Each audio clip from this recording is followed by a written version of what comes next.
Hello, Arizona registered voters. Today I'd like to talk about the propositions that are on the ballot this year. Now, I normally don't do this stuff, so I don't have a cool background or good lighting or a handsome face, but we're going to make do with what we got. Maybe you received one of these in the mail.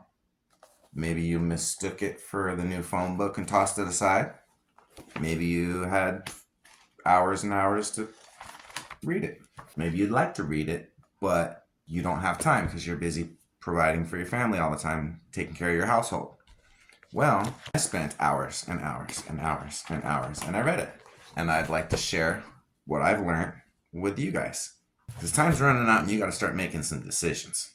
So let's jump right into it, shall we?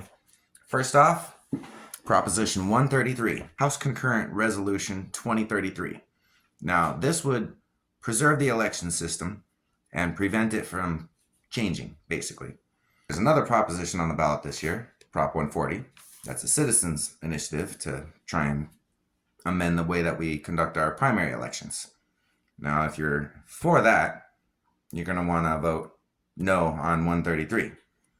If you're really, really against 140, you might want to think about voting yes on 133. Personally, I'm hesitant to vote on any resolution that merely prevents future change of an established system. I'd like to keep an open mind. So even though we'll get to 140 later, but even though I'm going to be voting no on 140, I'm going to also be voting no on 133. You do what you want. Next, Proposition 134, Senate Concurrent Resolution 1015.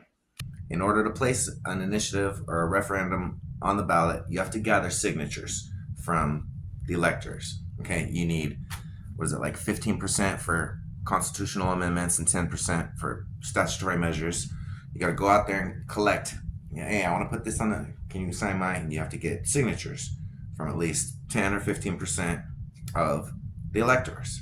Okay, 134 would change that and make it required to get either 10 or 15%, depending on what you're trying to get passed, of signatures from every single one of the 30 counties that are in Arizona. So if you want something passed, you have to go get signatures from this county, 15%. You got to go to this county, get 15% of their electors' signatures. You got to go to this county, get 15% of their electors' signatures. And it's going to make it a lot harder for initiatives to get placed on the ballot. I feel like Proposition 134 is a way for the Senate to make it harder for citizens to get an initiative placed on the ballot, and I will be voting no on 134. Proposition 135, House Concurrent Resolution 2039. In the event of a declared state of emergency by the governor, this proposition would automatically terminate that emergency after 30 days, unless extended by a vote of the legislature. Seems good, right? Yeah, then we won't be in lockdowns for months and months. Yeah, then we have a say about it, huh? Well, as Randy Miller of Sun City, founder of Young American Sheriffs, pointed out, the only thing that's mentioned in the Constitution about an emergency is Article 4, Part 2, Section 25, where it says continuity of government operations in emergency. That's the only authority granted to the legislature. He goes on to say that granting authority to the governor to make law, enforce law, and govern through proclamation is a violation of State Constitution, Article 4, Part 1, Section 1. All legislative power shall be voted in the legislature, and a violation of the U.S. Constitution, Article 4, Section 4. The U.S. shall guarantee every state a Republican form of government. Randy Miller's got a point. So when you have a law that's unconstitutional, you don't try to pass a proposition to make it less unconstitutional. You repeal that original law. What Proposition 135 is, in my opinion, is an effort by the House to do damage control on an amendment that's unconstitutional. So I will be voting no on 135. It's not good enough. Governors should not have the power to declare an emergency in the first place. Proposition 136, Senate Concurrent Resolution 1041. According to Article 3 of Arizona's Constitution, you cannot challenge the constitutionality of an initiative measure until after it passes. Proposition 136 would amend the state constitution to allow a person to bring forth action in superior court to contest the proposed initiative before it gets voted on. Ballot initiatives are reviewed by Arizona Legislative Council to ensure legality. Proposition 136 would make it unnecessarily harder for citizen initiatives to make it on the ballot. I think that's what the Senate wants. I will be voting no on 136. Proposition 137, Senate Concurrent Resolution 1044. That would amend the state constitution to change the merit selection process for judges and justices. So instead of every 4 or 6 years, depending on if they're trial or and a judge being up for retention, they would just hold office during good behavior, and they would only be placed on the ballot for a vote of retention if they had a felony, filed for bankruptcy, or were deemed to have bad behavior by the government, I guess. When you get your ballot and you got all the judges and justices, retain, yes. If you don't want that power, then vote yes on this, and you'll only see the ones that have a felony, bankruptcy, or have been deemed to have had bad behavior. If you want the power to be able to vote no on a particular judge, whether or not they've violated one of those 3 things, you're going to want to vote no on 137. I don't mind our merit selection process, and I like having the power to vote no on a judge even though they don't have a felony or bankruptcy or whatnot. So I will be voting no on 137. Proposition 138, Senate Concurrent Resolution 1040. So as it is right now, tipped workers are allowed to make $3 less than minimum wage. Minimum wage is $14.35. It's set to increase to $14.70. 138 would change that to where tipped workers would be allowed to make 25% less than minimum wage rather than the $3 less. But it would also require employers to prove that their employees between regular pay plus tips are making at least $2 more per hour than the minimum wage. So let's break that down. So if 138 doesn't pass, when minimum wage goes up to $14.70, tipped workers will be making $11.70. And no guarantee of, slow days, whatnot. If 138 does pass, tipped workers, instead of making $11.70, they'll only be making $11.25, but they will be guaranteed that between regular pay plus tips, at least $2 more per hour than the minimum wage. This one's a little tricky, but you guys got to remember, every time minimum wage goes up 25%, if it's 25% instead of $3, the difference is going to keep growing and keep growing. So you'll be making less hourly at that 25%, but you'll be guaranteed to be making at least $2 more than minimum wage. I know the restaurant industry is in trouble. I know every industry is in trouble. But maybe we shouldn't make the workers take the hit. I'll probably be voting no on that one. Proposition 139, a constitutional amendment. Hot topic. This is the abortion one. Okay, so if you're super pro-choice, you're probably going to vote yes on this. If you're super pro-life, you're probably going to vote no on this. If you're somewhere in between, then you're like me.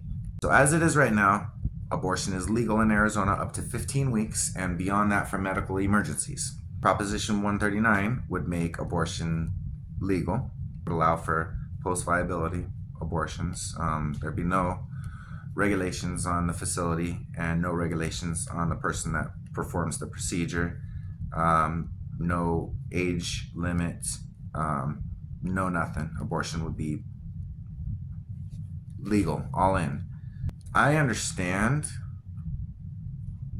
and I'd probably be okay with allowing stress to be considered a qualifying medical emergency for late-term abortions. Let's say the baby doesn't make it, and the mother does not want to carry all the way to full term. She's being encouraged to. She can induce stress as a medical emergency. She wouldn't be forced to. I am not okay with absolutely no safety precautions. I am not okay with the facility that it's performed at not being required to have an ultrasound. I am not okay with the person that performs the procedure not being required to be a doctor. And I'm not okay with a 14-year-old being able to go do it without their parents' consent or knowing about it. I would maybe vote for a revised version of 139, but as it is right now, I will be voting no on 139. Proposition 140, an initiative measure, Make Elections Fair Act. This is the proposition that would revise our primary elections procedure. It would eliminate separate primaries. We would all just get the same one. It would be a rank voter system. This is my first choice, second choice, third choice. I like this person over here, and I like this person over here. And maybe if we weren't so polarized right now, this would work, but it would increase cost a little bit, confuse voters a little bit, and it would be subject to abuse a little bit. Say, for example, you're super Republican. Okay, I got three choices. I'm going to pick my strong Republican. I'm going to pick my weak Republican for second choice. And then for my third choice, I'm going to pick the weakest of my Democrat opponents. Okay, boom. I'll show them. We don't need a rank system. I'm going to be voting no on 140. I don't think we're ready for it. Proposition 311, Senate Concurrent Resolution 1006 would establish a death benefit for first responders who lose their lives while first responding. It would be funded through a $20 tax on every felony. And once the fund reaches $2 million, then it can be used for other resources like training and equipment and benefits and stuff like that. Proposition 311 would also increase punishment for assault against a first responder from a class 5 to a class 4 felony, and it would increase punishment for assault with injury to a first responder from a class 4 to a class 3 felony. Would be set to be automatically repealed January 1st, 2033. State of Arizona gets just under 13,000 criminal prosecutions each year. Slap a $20 tax on each one of those. 8 times $257,300 would be just over $2 million, $2,058,400. That's if crime stays the same. Of course, if crime increases, that'll increase. So that is enough to fund 8 death benefits. 8 death benefits for first responders within the 8 years. If for some reason more than 8 first responders lose their life while on the job, the fund will not have enough money to pay out. If no first responders pass within the whole 8 years, that's the only way that there's going to be an overage in the funds to be used for equipment, other benefits, stuff like that. Now, I like the idea of protecting our first responders. I like the idea of taking care of our first responders. I do not like the idea of increasing punishment for a crime depending on who it's committed against. For example, I steal from a rich person. Nah, it's a class 5 felony. I steal from a poor person. Oh, they didn't have no money. It's a class 2 felony. Slippery slope. You can't do that. That's unconstitutional. Every person created equal. You can't have different levels of crimes depending on who they're committed against. I will be voting no on 311. Proposition 312. You guys remember the zone? You remember the businesses around there, and they're like, oh man, the city's not doing nothing about it. It's affecting my business, and they're suing. Okay, well, Proposition 312, aka House Concurrent Resolution 2023, would allow a property owner to apply for a, yes please,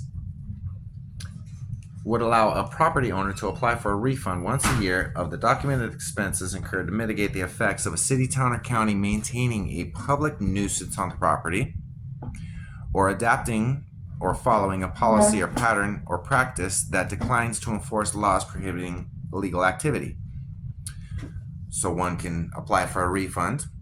It gets sent to whoever your beef is against, the county, the city, or the town. If it gets rejected, then the property owner can file a cause of action for a court to determine whether the property owner is entitled or not. And if it gets accepted and the refund gets issued to the property owner then waives the rights under the Private Property Rights Protection Act, which prohibits a government from taking private property without just compensation. So personally, I'd be afraid to file a refund because I wouldn't want to waive my rights under the Private Property Rights Protection Act, because I wouldn't want the government to come in and take my store and turn it into a COVID testing center without paying me. So I will be voting no on Proposition 312. Proposition 313, Senate Concurrent Resolution 1021. Any person convicted of a Class 2 felony for child sex trafficking receive a mandatory life sentence without possibility of parole. Right now, Class 2 felony for trafficking, you get 7 years to life.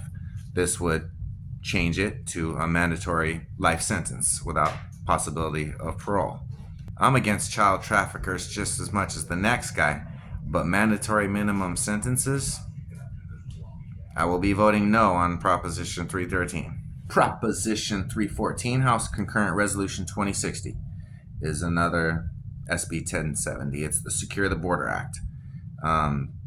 If you were in agreement with SB 1070, you might want to vote yes on this one. If you think the police should not be doing the job of Homeland Security and Border Patrol, and if you think that SB 1070 had a negative impact on safety, came with a bunch of high legal cost and created a negative reputation for Arizona, then you're probably going to want to vote no for 314. Then we've got Proposition 315, Senate Concurrent Resolution 1012. If it's going to cost more than $100,000 to fund your initiative within the next 5 years, then you have to submit it to the OEC. OEC is going to look at it and they're going to determine, oh, okay, if this is going to be, that's going to be more than, okay, if it's more than $500,000 within the next 5 years, then the OEC kicks it back and it has to be ratified by legislation to be approved.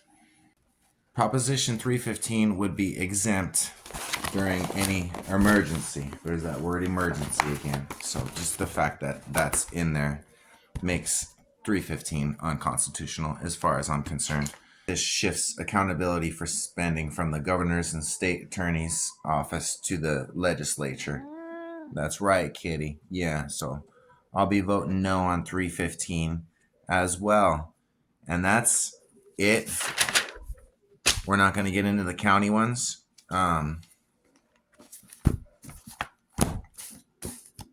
This was not fun.